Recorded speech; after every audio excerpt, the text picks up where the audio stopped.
የእናትና አባቴ ፍቅር ያስቀናል። በልጅ አይምሮዬ ሁሌ ሳደግ የእነሱ አይነት ህይወት ቢኖረኝ ብዬ እመኝ ነበር። እናቴ ሁሌ ማታ ከሥራ ሲመጣ እግሩን ታጥበዋለች።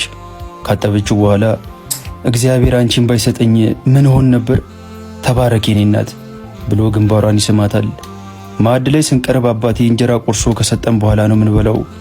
አባቴ ለእናቴ ሳይጎርሳት ለራሱ ቀድሞ በልተው አያውቅም። እሷን ካጎረሳት በኋላ ለእኔ ሊያጎርሰኝ እንጀራ እየጠቀለለ ወደፊት አድርገህ ትዳር ሲኖር ቀድመ ለሚስት ሳታጎርስ ለራስ እንዳትበላሽ ይለኛል። ወይ ግርማ ደግሞ አሁን እስቲ ምን ይሁን ብለህ ነው ለዚህ ሕፃን ልጅ ለትዳር የምታወራለት? አንዳንዴ እኮ እንዶ ታስገርመኛለህ።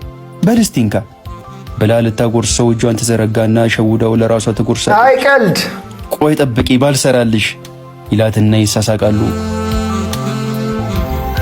ጸዴ ፋሚሊ አይደለም። አባቴ ልብስ ሲሰፋ ሁሌ ከጎኑ ቁጭ ብዬ እንዳያደርጋል። ከትምህርት ጎን ለጎን ሙያ መልመድ አለብህ።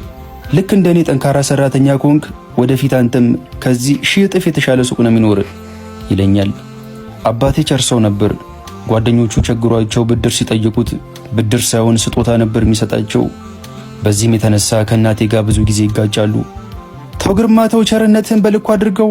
ነገ አንተ ብትታመም ወይ የሆነ ነገር ብትሆን ከኪስ ውጪ የሚደርስልህ ዘመድ የለም ትለዋለች። ዛሬን ጠብቆ በሕይወት ያኖረኝ መድኃኔዓለም ስለ ነገም ደሞስ ያውቃል ይላታል።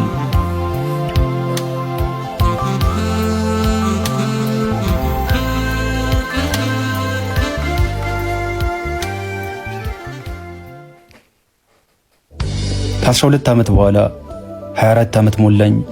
ከኔ በ6 ዓመት የምታንስ ሮዳስ የምትባል የ11ኛ ክፍል ተማሪ ታለችኝ።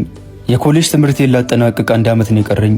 የአባቴ የባህል ልብስ መሸጫ ሱቅ አድጎ ተጨማሪ 2 ቅርንጫፎች ተከፍተዋል። ይሄ ነው በቃ። እናቴም የራሷን ግሮሰሪ ከፍታ ትሰራለች። አባቴ ከዚህ ሁሉ ዓመታት በኋላም ጥንካሬው አብሮት እንዳለ ነው።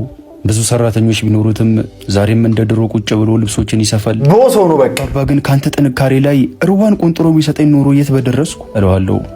የእኔ ጥንካሬ ምንጭ አንተ እህትና እናታችሁ ናት። እናንተ እስካላችሁልኝ ድረስ ጠንካራ ነኝ። እናንተ የሆነ ነገር የሆናችሁ ቀን የኔም ማበቂያ የዛኔ ነው። የእናንተን ክፉ ሳላይ እኔን ያስቀደመኝ ብሎ ግንባሬን ይስመኛል። የአባትህ ትህትና ግን በቃ አይወራ። በጣም ትሁት አባት